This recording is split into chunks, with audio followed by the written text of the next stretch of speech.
Welcome to Truth Talks. I'm Torre. Here we keep it unapologetically black and completely unfiltered.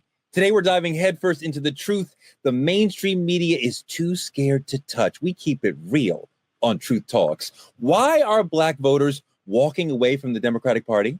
That's what we want to talk about. Is it betrayal? Is it about broken promises? Is it about Trump doing what he really says he's going to do? There's really important issues to talk about here. Have we outgrown the political gaslighting of clapbacks and talking about policies that aren't going to happen? Stay locked in because it's about to get real here on Truth Talks. We're going to make it uncomfortable for certain people who aren't listening to us. From the tears of joy we cried when Obama took office to the disillusionment of Kamala's loss, we are unpacking why the black community is leaving the Democratic Party. Let's get into it. It's Truth Talks. Let's go.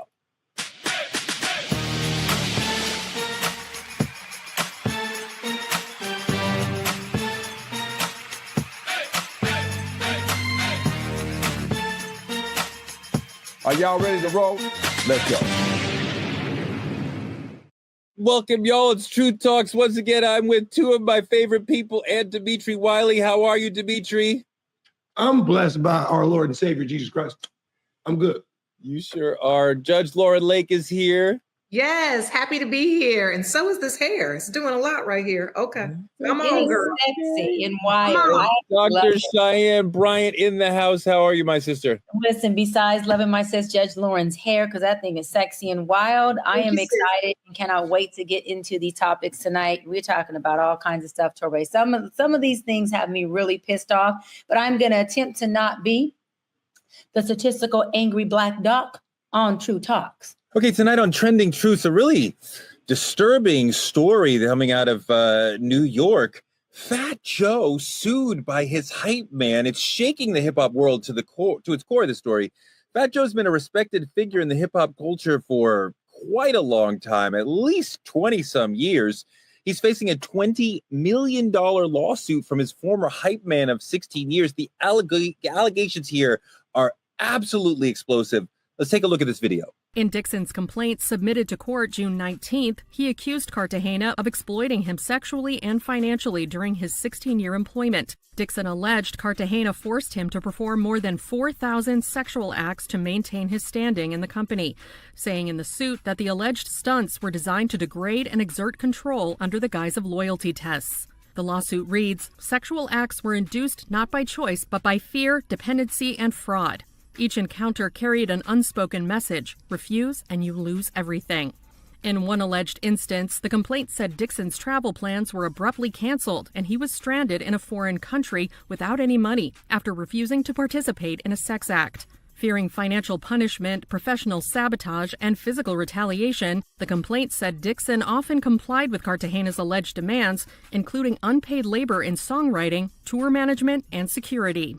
During his employment, Dixon alleged that he also witnessed Cartagena engage in sexual relations with children who were 15 and 16 years old.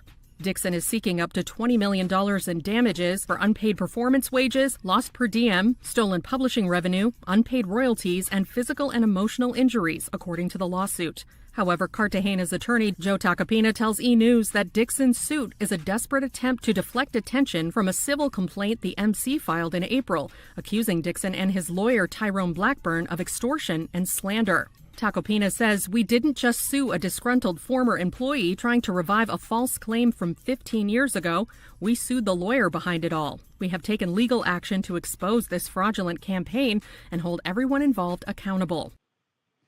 So disturbing allegations talking about Joe dating and giving money to 15 and 16-year-old girls. 3 specific young girls are mentioned in the complaint. Also, Joe coercing allegedly his hype man into over 4,000 live sex acts where he's having sex with women in front of Joe and others. Joe allegedly orchestrating and recording these events. Lauren, this happens over a 16-year stretch of this man's employment under Joe. And similar to the Diddy case, I think a lot of folks would say, why did he say? And can he say, you mistreated me over a period of years? without accounting for, why didn't you just leave?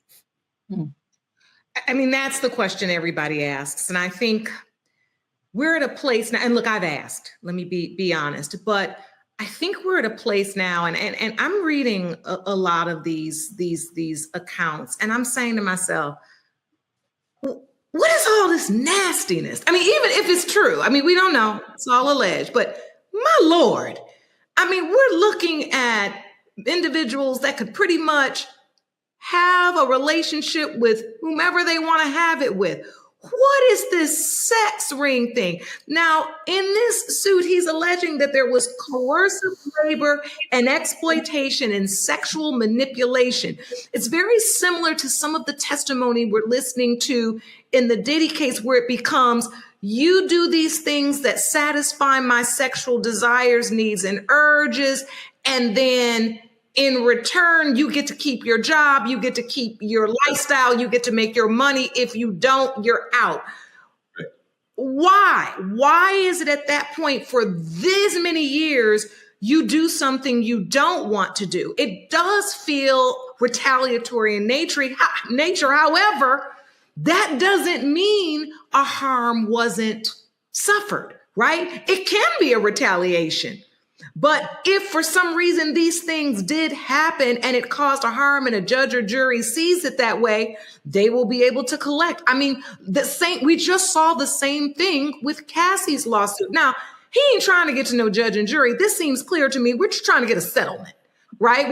We're putting this out here. We're laying down these facts, all of these alleged sexual encounters, these things that are happening. We don't know if they're true, but I'll tell you what, if so, there's about 4,000 women or young girls that might jump on this train if it gets some traction to be like, I need some money too.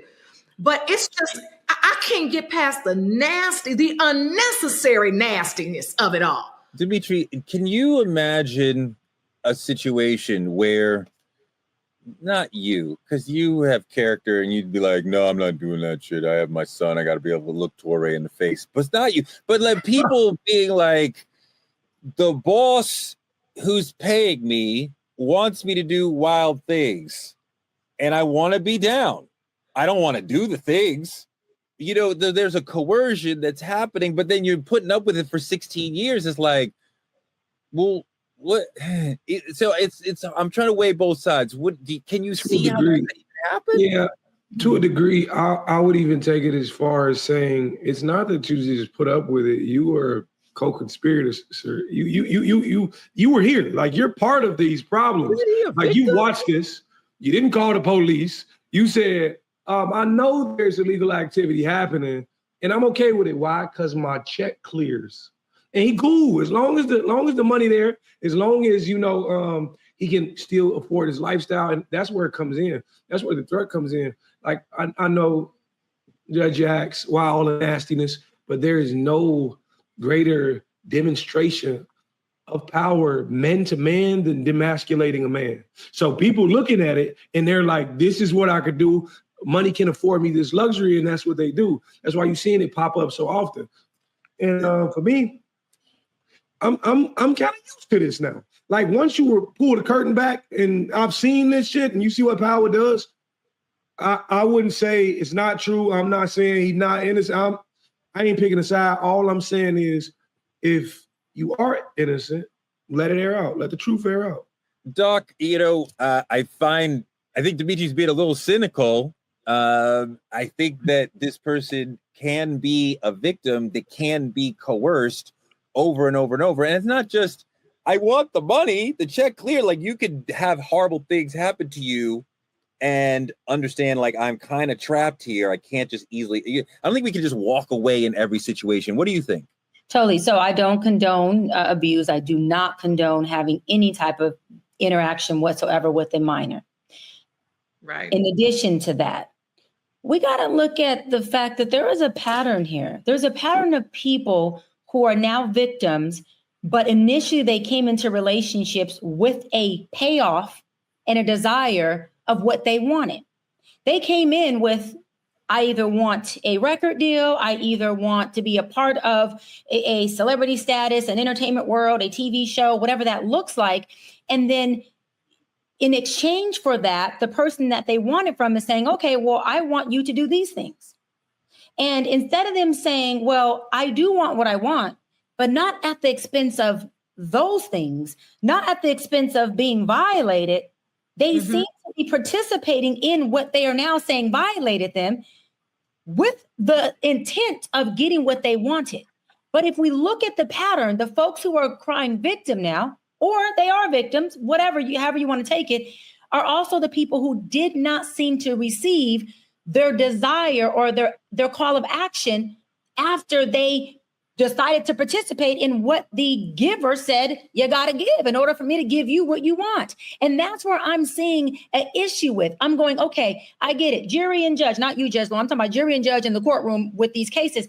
Yeah, prosecute the damn crime. But jury and judge, are you seeing the fact that these folks came in here wanting to pay to play? Wanting to say, if hold on, I'll play if you can pay or give me this. But and Doc, now they're saying they're victims. And again, abuse is still abuse. I 100% on that. But come on now. But Doc, the issue to me is not you said yes. It's that powerful person offered you a horrible choice. If you want to sing because you're a good singer or produce whatever it is, hype man, you can do that if you do this thing for me. That's illegal and immoral, but you got to prove yourself to me. I don't think that it's okay for the powerful people to be offering that choice. That is the problem. That's where the problem, not that you said yes to it. You shouldn't be manipulating me that way. Yeah, so I don't think it's okay for them to offer that to minors. Absolutely not. But not to adults. It's illegal. You cannot offer it to adults. We're going to talk about accountability. As an adult, once I say, Torre, I want a record deal, and you say, Doc, then I need some pussy. Guess what I'm supposed to say at that point in time? Torre, I ain't giving you no pussy. I'm not willing to do that. Yes, but Lauren, before she answers the question, I have already committed a crime, right? That's right. It's the quid pro quo connected to the power dynamic of employer-employee that already is the legally problematic thing. And it's done then. This is what I just had this light bulb when Dr. B was talking, because I was saying, you know, as I'm thinking about this word coercive labor, and I thought she's so right. But there's nothing wrong with coming into an organization saying, I'd love to have a record deal. And I think what we're missing is a part of the coerciveness is the stringing along that one day you're going to get the record deal. One day you're going to have that moment that I know you want. I know you want this, but in order to get this, you get me. Because I've been thinking about this a lot as we're studying the Diddy case too, and then it aligns with this here. There is nothing wrong with having a dream. But then there's this normalization of like, well, if you don't want to do this, then you're not going to get to your dream. And it's always, and everybody else is doing it. And these people are doing it. It becomes this culture that if you're not willing to be loyal in this, and you just heard as a young gentleman just testify in the Diddy case about why would he do this, this, and this? One word, loyalty. That's the power dynamic that we're seeing come up over and over again. When you hear that word loyalty, when you hear that to be able to be down, that's the problem. Last point. So if you're trying to get to, D, you're going from A to D. I want to be a rapper. I want to be an artist. But people are telling you, listen, you got to do B and C to get to D now. And they consistently leave you on B and C, right? You're like a puppet. And they know good and well you're never getting to D, right? Mm-hmm. There is manipulation in that. I think even the person who's trying to get to their dream, they don't realize it till it clicks, right? But when do they take their ass off of But just hear me out. There's a moment that they all realize, like, oh, like he did when he got left in that foreign country. It was, oh, I'm probably really not his boy. I'm really not his brother. I'm really not this. And now they're realizing it. When the women realize in the Diddy case, oh, shoot, he done the same thing with the last girl. That sounds just like my life. Oh, now I have a light bulb. It doesn't make them right because they didn't have the strength to say, no, I'm not doing it. Exactly. It was the reality that they thought that they were still going towards their path, and a person in power was purposefully keeping them on a treadmill that they knew they were on, and the other person didn't know they were on. Just because he said yes to the immoral, illegal behavior doesn't make it okay. I agree with you. It doesn't absolve the other person of liability. If you know you're on a treadmill, get the fuck off. That's too easy. It's not always that easy. I quit things that validated. When you go so far past my morale, I have to give it up. Like I'll give you a case, an example. I was working a job, making great money. I was in the trucking industry, $100,000+ a year. My son was just born. They know this is a great job. I was making great money. They know I needed this. They asked me to come to work the day after my son was born. I quit. I left. Went to work for another company, trucking company, for less money. Sometimes you got to sacrifice the now for the then. I understand dreams are possible. I get it. And I understand someone can sell you on those dreams. Yeah, what if no other trucking company was available? What if in you saying no to that trucking company boss meant you are out of the trucking industry and you don't even aspire to be in the trucking industry, Dimitri? What if it was the television industry? So your ability to get into the television industry, which you dream of, resides on you doing whatever I say. And if you say no, you are out of the industry entirely. Not a job. Listen, then I got to go to the next dream. I got to go what plan B was. Because if this don't work, I'm a pivot. I'm not going to ride along this illegal train. And then by the time this no longer works for me and it's bad, I'm going to snitch on the nigga and sue him for $20 million. I'm not doing it. Coercion is much more insidious than we are allowing in this conversation. And the way that powerful people control people below them when there's a significant power dynamic between the people is very nuanced. It's more complicated than just leave. But you missing the idea of how important a choice is in this conversation as well. It's not just the idea of coercion, it's choice. You have a choice. You can die. Did you not watch Black Panther, Torre? Michael B. Jordan said, I'm gonna die before I ever do this. It's a choice. And the thing about it is, everybody always, in the Diddy situation, I was hearing people come at Cassie. She could have left. She could have did this. She could have did that. Ain't nobody talking about this grown man who was a friend for 16 years. Anybody saying he could have left? He could have left too. Oh, God, it's not about. I want to bring in another lawyer because there's not enough. I want to bring another lawyer because there's not enough lawyers in this conversation. Hold on, Cheyenne, 1 second. I just want to bring in another lawyer because I need another lawyer in this conversation. Let's bring back in Gerald.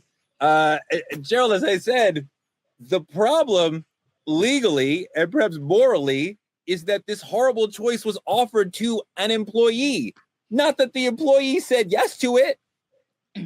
I think the really horrible part is children were violated. And so I understand the complexity of the argument that's happening right now. But the point that he should have left is when his employer asked him to have sexual relations with 15 and 16-year-old girls. That's my point. Full stop. And so I understand he might have been out of the music industry, out of the TV, and he was out of that. But from how they have now told the statute of limitations because of these type of cases in certain jurisdictions, he needs to be more concerned about the facts that he put out and whether or not a U.S. attorney is watching this. 1 second, because Gerald, as far as I'm understanding, and you can correct me if I'm wrong, that Dixon is alleging that Joe was with 3 underage girls and that he was with women. Okay, but the issue is under a RICO determination, if he's a part of the handling of that situation, there's an argument that he's a co-conspirator. And so this is exactly what happened in the R. Kelly case, is exactly what they're litigating in the Diddy case. And now you put these facts and filed them in court for everyone to see, including the U.S. attorney in that district. No argument there with the co-conspirator thing, but we're dealing with this civil case that he's filed now. And the point is, what he's saying is, throughout these years, these are the harms I suffered. Like I said, I'm a big believer that this is all about just trying to figure out, can we get a settlement? And I agree with you.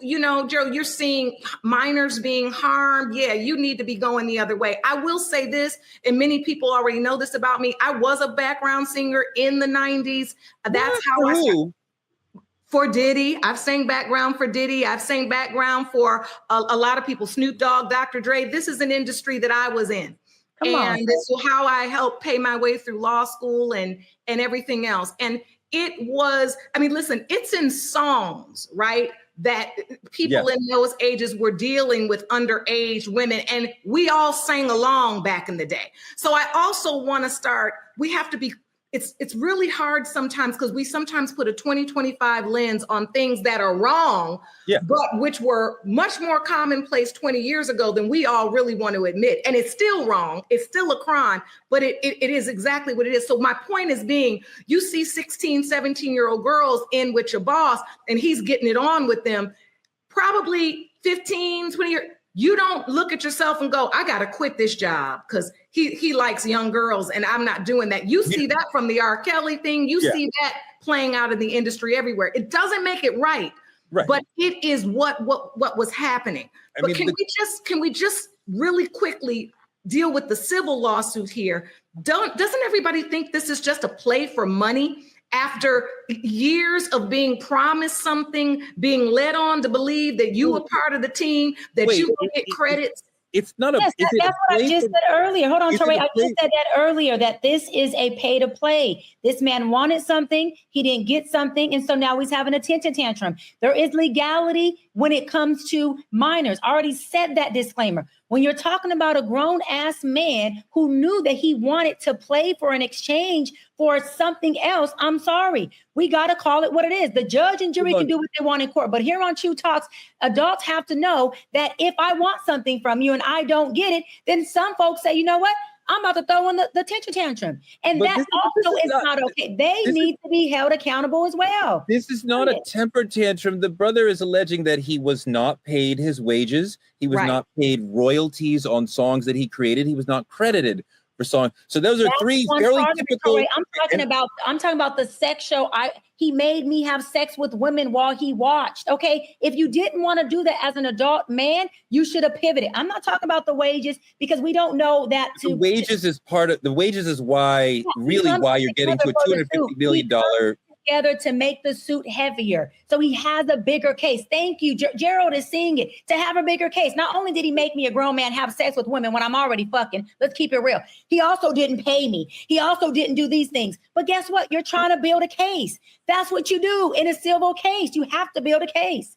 But at the end of the day, Gerald, go ahead. You have to have the most salacious details to get them to the bargaining table to settle the issue. And the issue is not the lost wages or anything else. The issue is what was happening with those women and the forced sex acts, which is why we're talking about this and why they're afraid. Well, if you are on the other side, you're afraid it gets to a jury because that's when you get the millions upon millions upon millions. So I think this will probably never see the inside of a courtroom. It'll be settled at a mediation table. But to stay there for 16 years while all this is happening is going to be the hardest part that he's going to have to get over to get them to the settlement.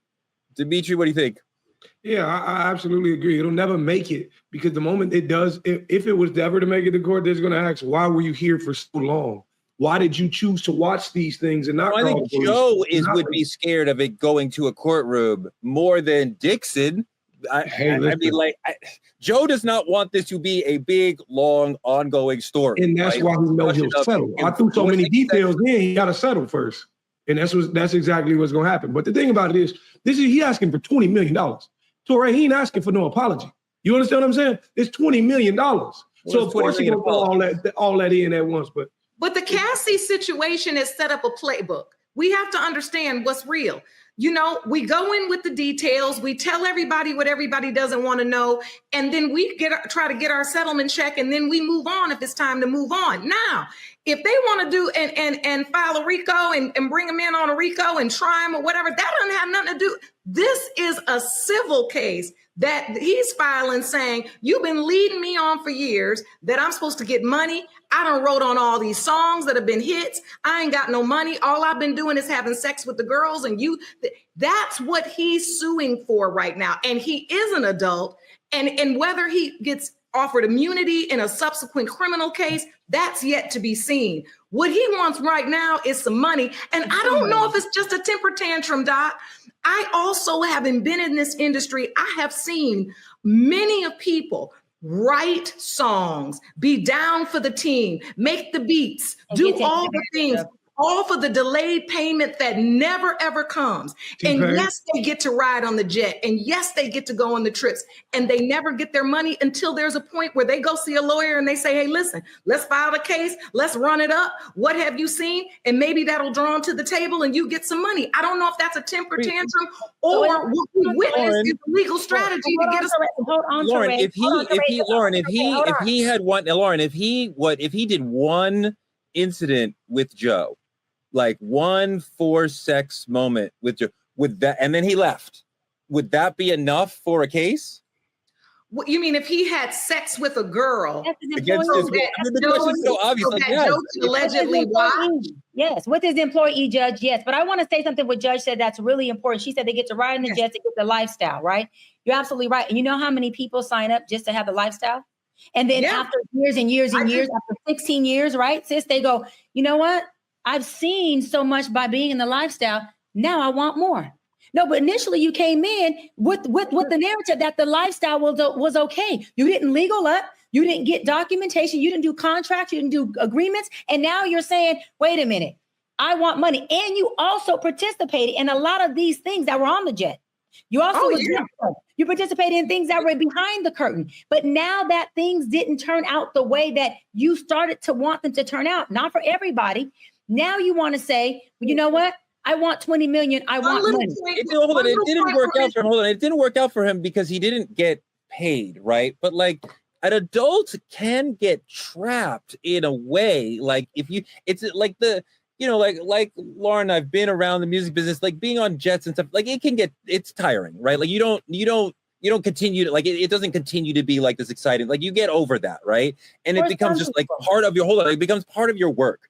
And you're getting a certain check, you have a mortgage, you have to take care of your kids.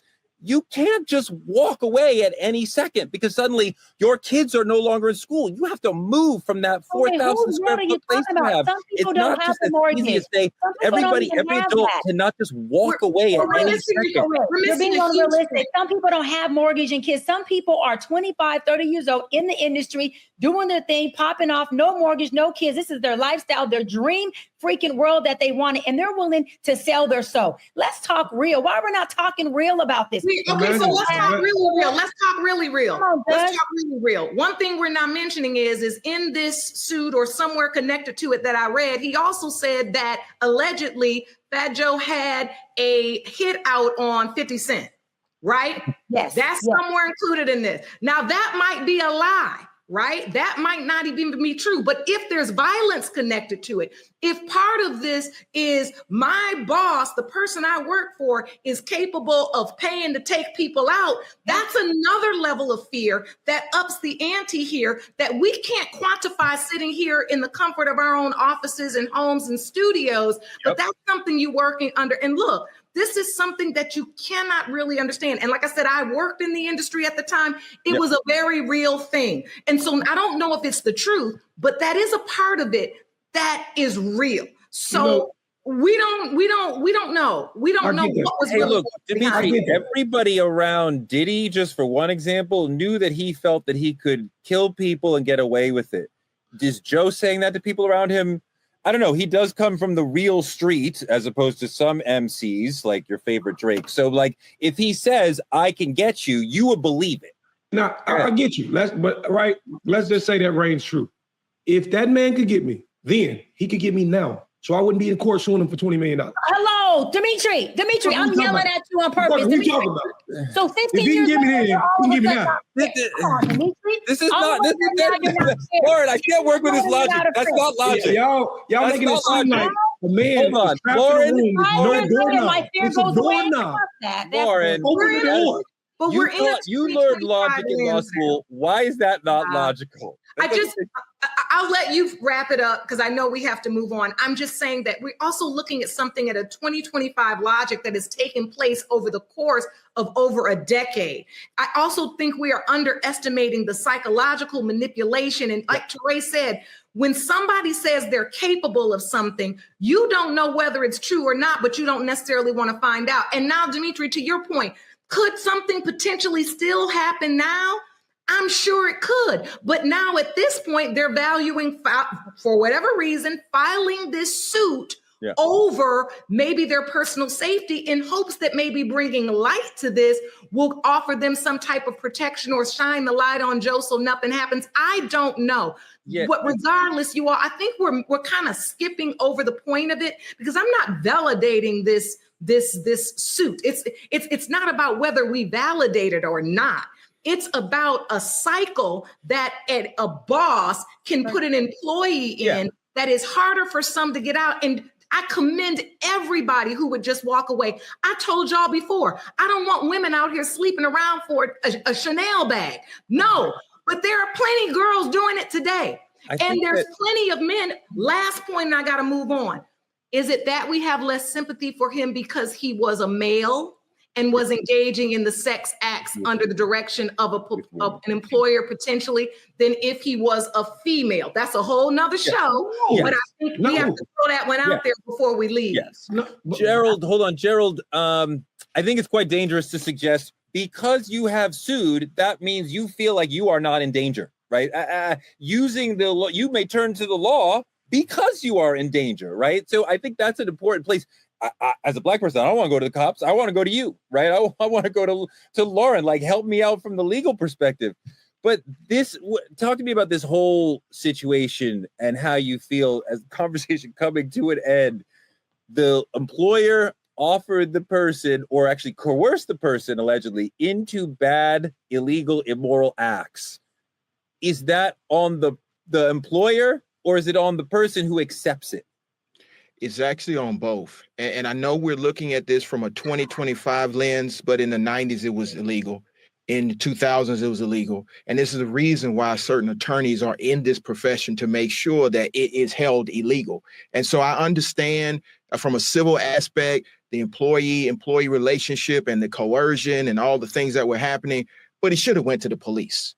The first thing he should have gone is to the police, because I'm sure if this bears out to be true, he's going to get a call from the FBI or the Department of Homeland Security to validate the potential sex trafficking of underage girls. And so I just think that what we need to leave people with is, if you're in this type of situation, you need to get out of it for your safety and for your security. Of course, but not going to the police doesn't mean that there wasn't a problem. That doesn't mean that you have, like, that's a dereliction of duty. Like, something is ongoing wrong happening to me, right? You can say, yes, you should call the police, but that I don't doesn't mean, well, it couldn't have been that bad. No, I'm not saying it couldn't have been that bad. What I'm saying is that you are still now engaging in a situation that becomes far more dangerous. Apart from the person that is allegedly coercing you, you have now potentially committed a federal crime. And so I think that what people need to understand is, even though these acts are going on in the music industry, it was illegal then, it's illegal now. And they need to take the proper precautions to not have themselves engaged in things that could cost them decades in prison. And stop letting people pay you to play you, and then crying freaking wood. Okay. But also, we have to understand gang culture, which is what the music business is emulating. And in that culture, you don't go run to the police. In that culture, you get caught up in a RICO conspiracy, and you end up in prison for decades. I feel like we're all on a different point. I think we know everything Gerald is saying is true. We know everything Doc is saying is true. We're trying to talk about the web a person can get in, this psychological, coercive gang culture, part of the clique. You don't call police. You do what you do for loyalty. You stay in to be a part of, to get in the music business. It is such a dynamic that we need a whole show to discuss. For sure. But yes, I do feel like we're kind of, I mean, Gerald's right. You see a crime, you're in a crime, call the police. You need safety. Yes. The problem is that wasn't happening.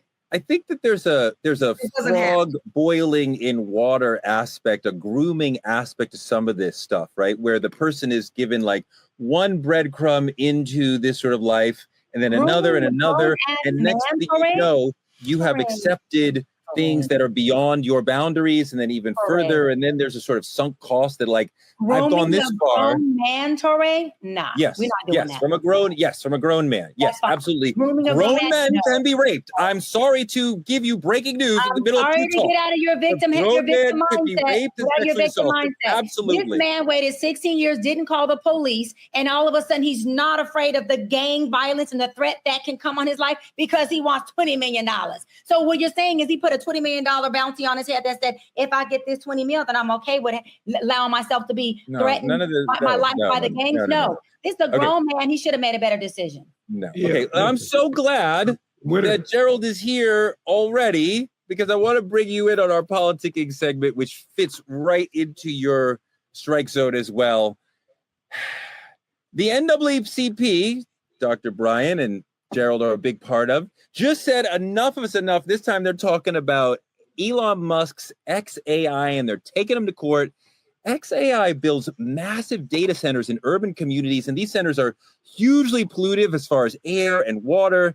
And now people are calling it environmental racism. So when billionaires play with tech, and they do so in our backyards, creating environmental racism and damage in our air and our water and our backyards, what do we do? Gerald, how do we fight against these situations? I know the NAACP is suing XAI, alleging environmental racism.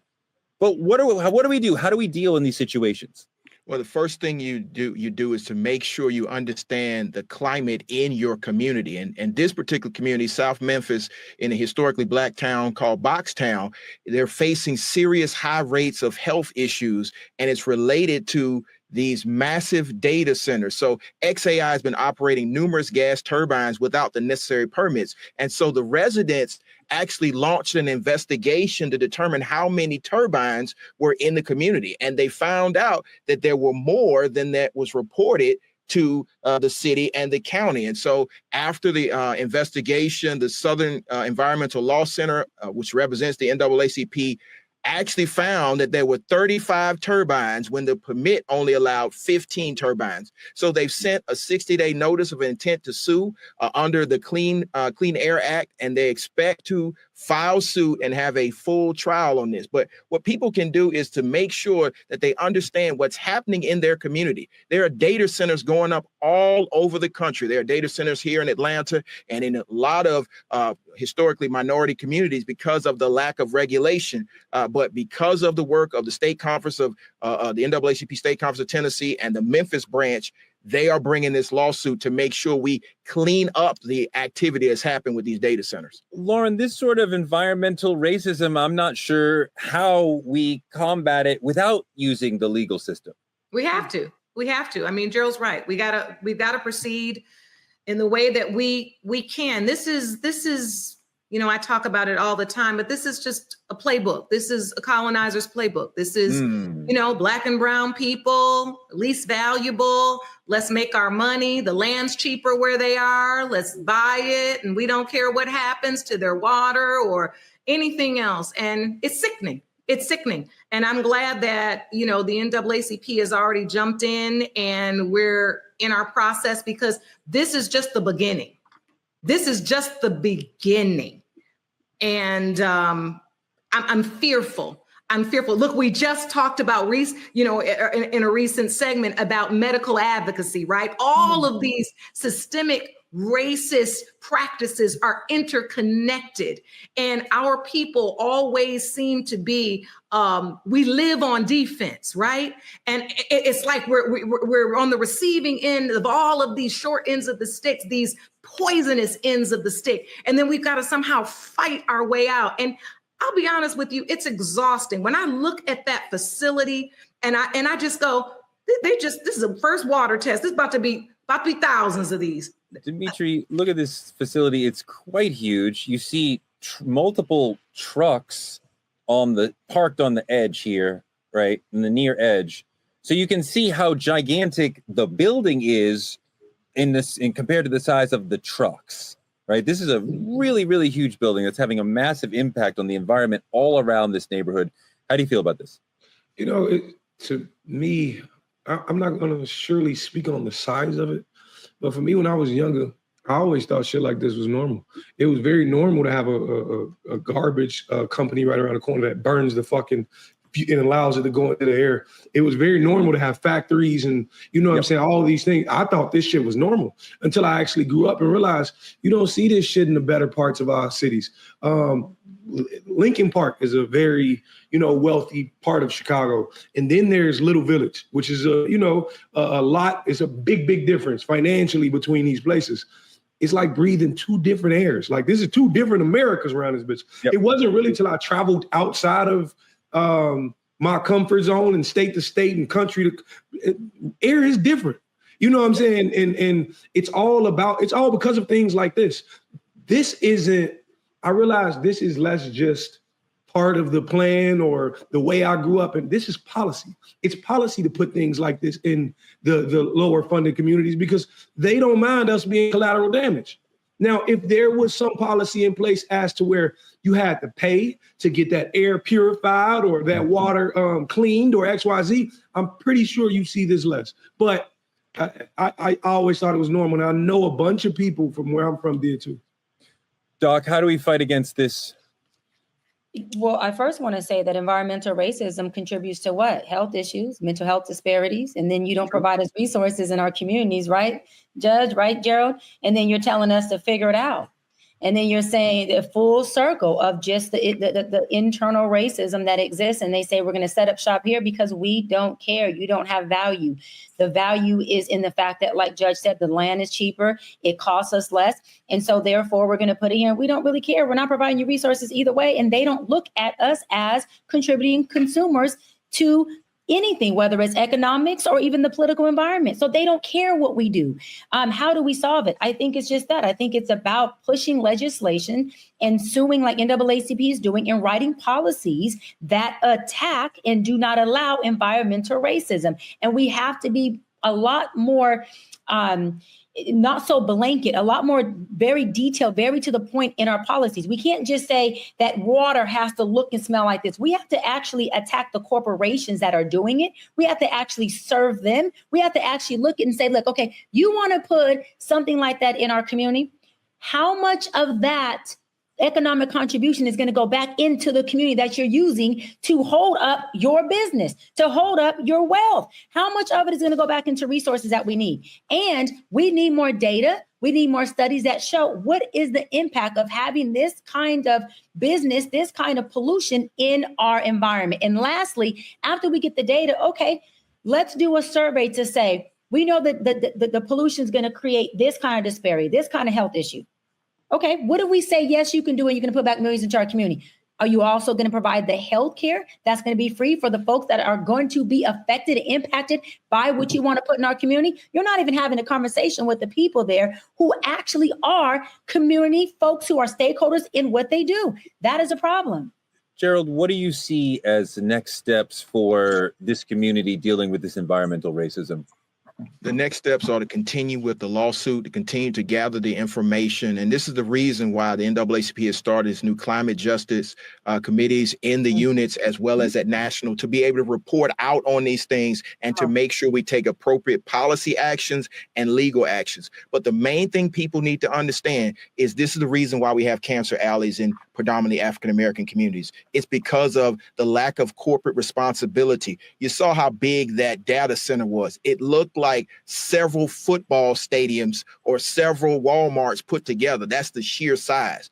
But we are committed to making sure we have clean environmental conditions in our community so that no one has to live like this. So again, if you have an issue in your own community, get in touch with your local NAACP, the Climate Justice Committee, and they will take this up and take it up to national. We may be filing suit in a community near you. Gerald, we got another 15 minutes left. You want to stay for the rest of the show? Absolutely. Okay, let's move with Gerald into the main topic about the Black vote being ignored and Black voters trying to break free. You know, for generations, we've heard about politicians saying, you know, we hear you, we see you, we need your vote. But where is the Black community in terms of like getting what they need from the politicians? The Black church has been the heart of the community for so long, not just spiritually, but politically. It's where movements were born. It's where civil rights leaders preached. and where we've gathered to organize, resist, and rebuild. That's why you see Clinton and Obama and everyone sitting and talking with the Black church and getting their approval. But today, politicians in almost every election season say, okay, we're going to come by and shake hands and take pictures and then be out. And that is not enough for a lot of Black voters. Let's take a look at this video and understand a little better. Keeping voters fired up is not easy while trying to keep yourself warm. It's a cold, rainy day in Milwaukee. Volunteers are knocking on doors, talking to potential voters. They're with the faith-based group Power to the Polls. It's one of many efforts Black churches are making to keep people engaged for the midterms. And it seems they have their work cut out for them. They really just don't trust a system that has disregarded what they feel for centuries. The Reverend Greg Lewis is executive director of Power to the Polls. Reverend Lewis says Black voters in town can be highly disconnected. They asked 25,000 people, do you know there's a mayoral election in your city on April 5th? And 92% didn't know. 92%? Yes. In Brooklyn, New York, Bishop Leah Daughtry stays active with the Democratic Party nationally. She says the party can supplement her religious advocacy, but not replace it. The Democratic Party is a tool. It's a means toward an end. It is not church. It's not designed to be church. They've got their objectives, and I have mine as a faith leader. Sometimes they intersect. Sometimes we're striving for the same things. Sometimes we're not. Gerald, for sure, the Black church has been critical historically in leading us toward liberation, and we will always hold them in high esteem for that. But nowadays, you feel like they're doing more of like delivering votes without actually making sure we get a return? You know, and that's one of the big pushbacks in our community on when we have these get out the vote campaigns, is that the politicians only come when it's time to get elected and don't do many policy initiatives that actually help improve the community. And so what I think needs to happen now is politicians need less word salad and more actual action. Less pie in the sky and more policy. And so I think as you see African Americans continue to be the ones that save the democracy, it's time for the policies to save their communities. And I think that it's incumbent upon politicians to understand we need you to actually deliver on what you actually say. That's why you see a lot of people, in the last election, shy away from the Democratic Party and go to Trump, not because of his policies, but because he actually does what he says. And so we need more policymakers to actually do what they say. And so, as a president of the Georgia State Conference, I'm traveling this state all the time, and I'm hearing from individuals in the community, and they're saying the same thing. Mr. Griggs, we see you all the time, but we don't see the politicians. So it's incumbent upon me and others that mobilize the vote to make sure the politicians are in the community 365 days a year and delivering policy that speaks to Black people's needs. That's true. I think it's dangerous to say Trump does what he says because he lies all the time. And he says misinformed and disinformed things constantly, right? Listen, I'm with him when he right, though. I'm with him when he right. If he's speaking on my generation, my whole generation feel like when that man says he's going to build a wall start getting built. When that man says he's going to start taking people out. Your first example failed. He did not build a wall. Hey, listen, he tried. See, here's the difference. Here's the thing. And let me explain this for the lovers here. I see y'all in the chat. You know what I'm saying? I appreciate y'all for showing up for you. Hey, listen. But let me explain this to my lovers. Let me tell you what this is. A few episodes ago, we had a conversation on love bombing. How is this any different? Every election cycle, they pop up like an ex who changed, and they start speaking words like Black Lives Matter, systematic injustice, all these things. Then when they win, they leave us on red. Then the moment something happens, they don't text us back, they ghost us.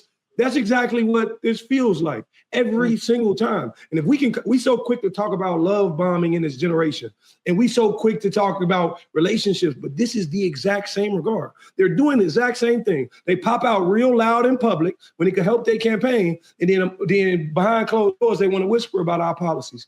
And for me, if we're looking at Trump, when Trump said he gonna do this for these people, and it may not be us he's talking about helping, but he told them people he's gonna do it for them, and he did it for them. Our generation was cool with getting stimmies. That's more than the other people did for us. We was cool with just that. Oh, God. And the thing about it is, I ain't saying to make it right, Lauren, but they're turning to the best of the worst. That's all I'm saying. Lauren, for a long time, being Black has meant being Democratic. We vote Democratic. 80-90% Black women at an even higher rate than any demographic in the country votes Democratic. No demographic votes as Democratic as Black women. Part of the problem, because we can criticize the Democratic Party all day, the Republican Party is overtly racist. And I'm like, what alternative do we have? Right? We can be critical of welfare and anything on the left. But then over there is the Klan. You voted the same way as the Klan and the Proud Boys. I'm like, that option is completely off the table.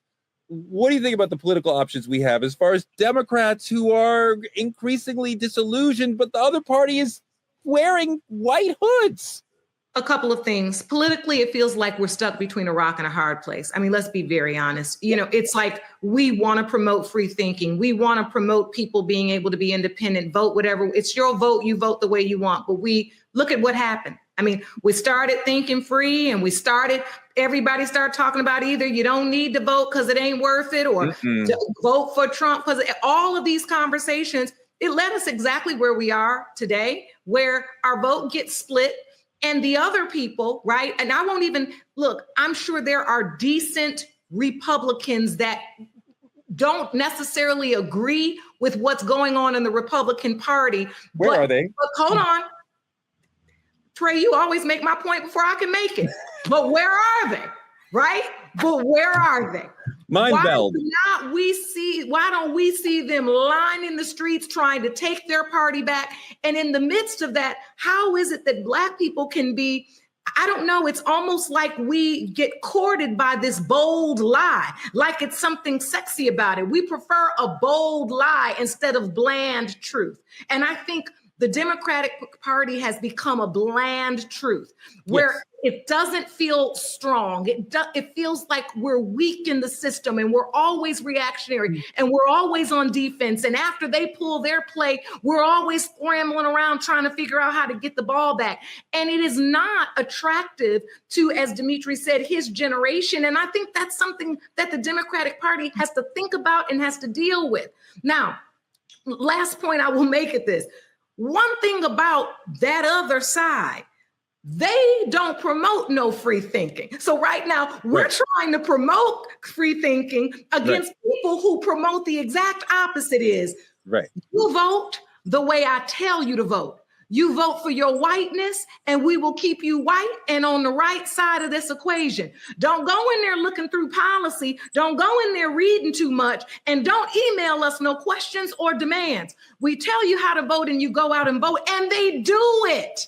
And that's what we're up against is a level of ignorance that we can't even figure out how to deconstruct because it is centuries long through the generations. And the ignorance is what ignites that base. Trump said it on TV. If I had to run for office, I'd run as a Republican because what did he say? Like, they're stupid and they'll do anything. I mean, it's right there. He said it.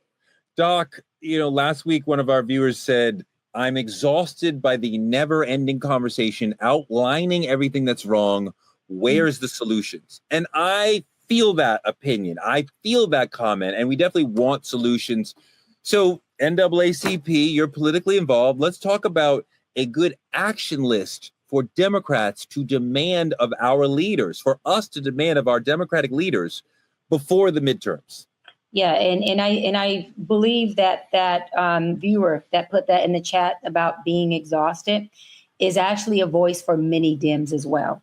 Mm-hmm. So many Democrats are freaking exhausted with this rhetoric of having to be so free in our policy, so free in the directions that we're going in, that I feel like it has bled to the point where now we're all over the place. I believe that the Democrats need to reshape their leadership, reshape the demand that they are putting on their politicians, their organizations. And I do believe a little bit like the Republicans that Dems need to come to a more nucleus goal of free thinking is fine. But just like an organization that has too many board members, the organization loses its goal. It loses its voting power. It becomes a huge organization with just a lot of opinions and a lot of conversation. We need to get back to what is the nucleus of our fight? What are the few policies that we are going to move through right now? And it's okay to be open thinking. But at some point, somebody within the Democratic Party has to say, all right, y'all, listen, we see all these thoughts flying around. We have to cherry pick some and put them in a damn bowl. Because what's happening is we're looking all over the place. We're looking lost. We're looking like we have no leadership. Our leadership's getting arrested. Our leadership, one leadership is saying they're for this, the other one's saying they're against this. I think Cory Booker was standing in the courtroom for hours and hours and hours for 2 or 3 days he did that, or 48 hours he stood in the courtroom to make his point, which that was okay. For 24 hours. Yeah, filibuster. In the Senate for 24 hours. Okay, and that's okay. But where is our muscle? The Democratic Party has lost we didn't just lose the House, the Senate, and the Supreme Court. We've lost our muscle. And I really believe it's because we do want to allow a freedom of thinking, but we can't have a freedom of creating or aligning goals and leadership. We have to have folks and leaders who say, listen, like it or not, we hear y'all, but these are the things we're working on. We have to penetrate something. We can't penetrate everything at one time or nothing gets done. And this is why we're in this situation. Nothing is getting done. Hold on, I'm a Democrat and I'm tired of it. I'm tired of the leadership being the way it is. I'm tired of it looking so weak. I'm tired of it having no muscle. I'm tired of the same conversation. I'm tired of the same rhetoric. And I'm tired of folks saying what is on autopilot that they heard the last leader and the last politician say. And I'm also tired of folks getting in position and having these press conferences and not showing no emotion behind it, not showing that they are pissed off about what's going on, not showing that there is an issue that we have to fight. Everybody wants to be so astute and talk about how you articulate the issues and look good.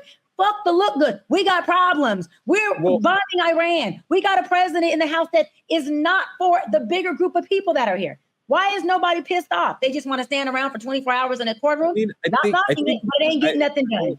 It's not the courtroom. It's the Senate. It's kind of a big difference. It's not working. He's filibustering in the Senate. It's kind of important. But you're right. You're right that it was performative and it didn't actually stop the legislation, and it got him attention, and progressives were like, yay, we're doing something, but we really weren't doing something. It was performative, as was when our good friend who we love, Senator Cory Booker, and my Congressman Hakeem Jeffries were doing a sit-in at the Capitol ahead of the big, beautiful bill hitting the floor. Again, it's performative. There is a value in performative politics, but we need more than that. Let's take a look at the video real quick. We want to sit here for a good number of hours and engage in conversation. We hope people will come if you're in the area and sit with us, but also that you'll watch and perhaps give your own testimony to your moral urgency that you feel, to maybe your faith traditions or moral traditions that make this and motivate you in this moment to speak out. Maybe you'll share your story of what the threat of this bill does to you and your lives. And that's really the spirit we're coming in, sitting in with, and we want to just start a conversation between the two of us, but maybe you might want to say something as an introduction. Yeah, well, first of all, it's great to be with you, and happy birthday. Thank you. I'm sure you didn't expect last year when thinking about this birthday that I would be your birthday date in this location. Yes. But this, of course, is the moment that we find ourselves in. Gerald, this is performative, but some of politics is performative. That is part of the whole way of communicating with the electorate. So here's the thing. And I respect both of those gentlemen, and they're trying to be in the spirit of John Lewis, who was a congressman from this district, who had a sit-in on the Senate floor where he was getting in the way to stop the bill from passing. We don't need to have conversation. We need action. And so I think what the Democratic Party is missing right now is the backbone to actually have action. You need to, like my sister said, pick 3 things. I can give you the 3 things. We need to deal with police accountability. We need to deal with voting rights, and we need to deal with economic development in the Black community. You need to speak directly to your base in a clear and clarion call that we are going to do this for you, and we're going to do it right now. And so, you know, as an activist, as somebody from Atlanta, the birthplace of civil rights, when I see stuff like that, that is completely performative. You're sitting on the steps. Nothing's going to happen to you. I'm not interested in having a conversation with you about the things in the big bad bill that's going to cause me problems. I sent you there to stop the big bad bill. That may mean you might need to get arrested. That means you might need to filibuster. That means you might need to stop being accommodationist and stop allowing things to happen. We sent you there to do a job. Black people sent you there. 2018, 2020, 2021, 2022, you asked Georgia to save the democracy, and we got nothing out of it. And so now it's time for Democrats to understand that Black people are talking, and they're talking very loudly. Do something. Stop being scared. Stop making excuses. Stop using word salad. You know, I have a JD. Half the time, I don't know what y'all are saying. So imagine what people who are working 9-to-5 jobs are thinking about this word salad. Stop it. Lauren, simple. Same question that I asked. Lauren, same question that I asked them. Be an elected official, not a celebrity. Stop that shit. What are the big ideas that you want to see the Democratic Party wrestling with as we move into the midterms? For me, if you're not talking about mass incarceration, I don't know what you're talking about. But please. We have so many. I mean, Gerald has outlined, so many of the great ones, 3 of the great ones. You have as well. Can I just use my time to echo what Gerald just said? Because that word salad hit me. And when he talked about having this JD, and so, when I tell you the legal eagle mumbo jumbo, I mean, when he hit it, it hit me in my spirit. Somehow the Democratic Party, because honestly, Teray, it goes to your point. It doesn't matter what they say the issues are if no one's listening to them and no one follows suit. Because at this point, what it feels like is nobody's really ready to die for it. Like that's really what it was back in the day. We don't feel that energy that anybody is getting into that kind of good trouble that, our elected officials used to get into years ago and ready to die for this. And I'm not trying to tear down any official, but this is where we are. And this is why people aren't tapped in. So you can add mass incarceration to the list. You can add healthcare to the list. You can add, but nobody's going to listen if they don't feel like we are about it. Okay. I mean, at the end of the day, that's it. I mean, Gerald, I want you to go over your points again, but she makes a great point, and you make a great point that we have seen politicians who recently more so, who seem plain spoken, who seem direct, who seem to be telling you the truth. And Donald Trump seems to be telling his people, he is not, but he seems that way.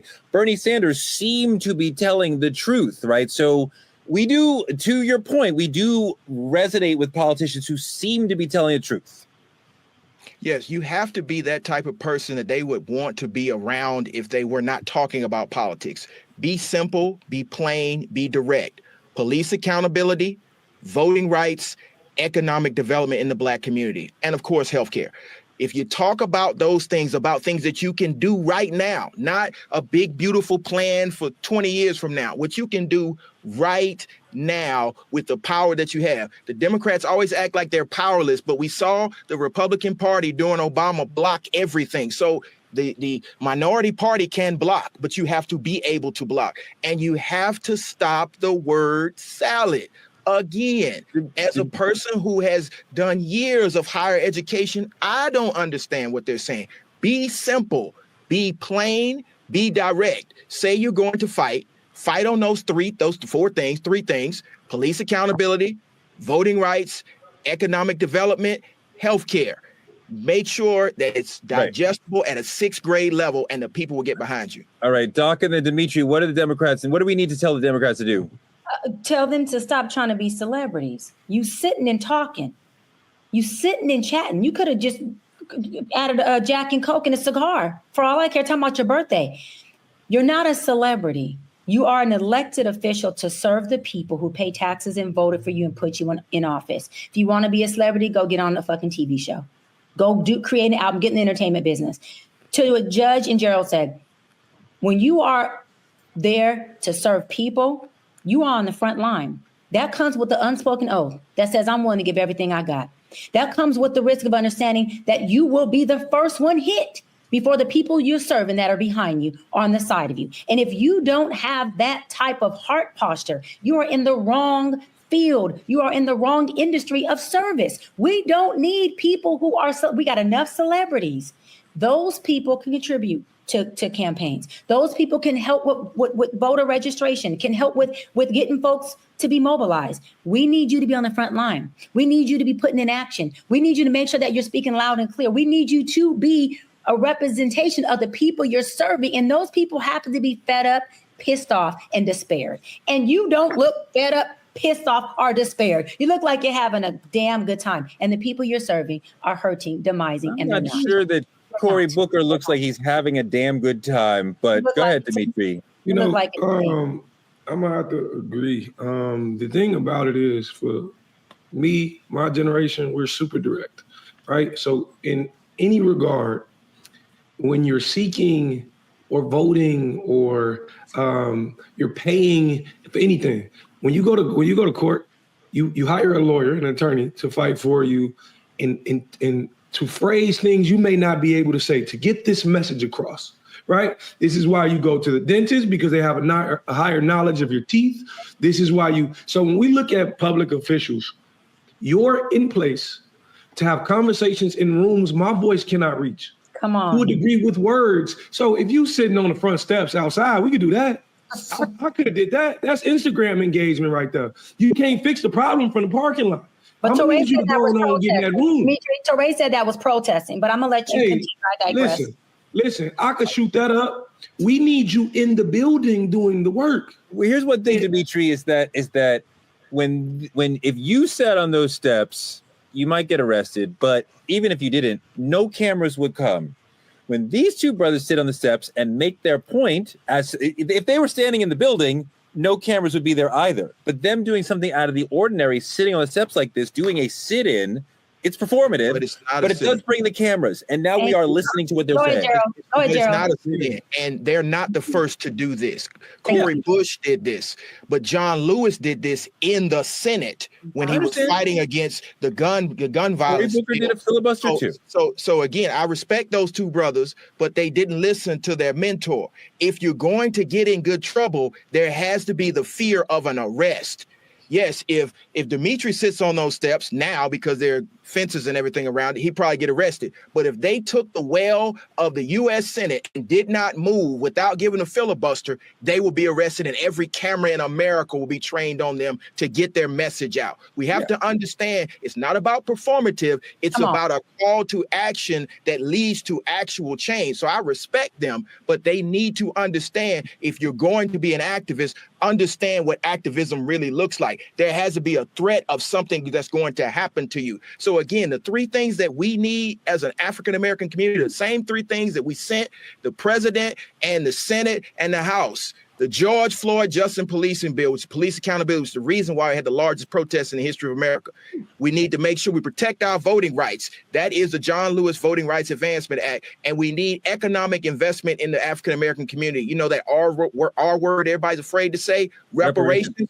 If you start saying that, the young people will get behind you, the middle-aged generation will get behind you, and the older generation will see the fire that they saw in their generation.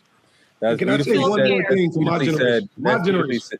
My generation, just like y'all brothers sat here and said, if it was me who go sit on them steps, you get arrested, right?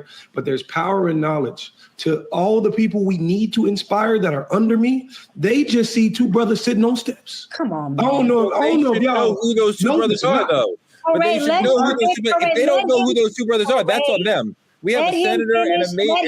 But you're missing the bigger picture. We have young leaders in here that need to hear Dimitri's voice. Let him speak for the young. The bigger picture. John Ray. The bigger picture is the idea that you have to teach while doing these things.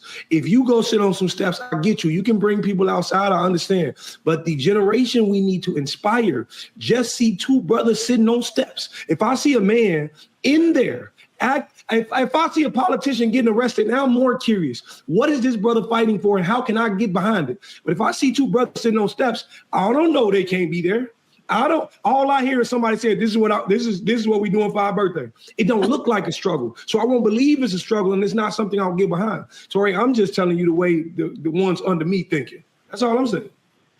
I understand and appreciate everyone's opinions. I think this has been a fantastic conversation. I think there's a lot that we can criticize about the Democratic Party. And if folks are fed up with the Democratic Party, I share your feeling. You are absolutely right to feel that way. Don't just agree with me. Don't just agree with Dimitri. Organize, question, show up, hold the candidates accountable. Make sure that they are doing what it is that you want.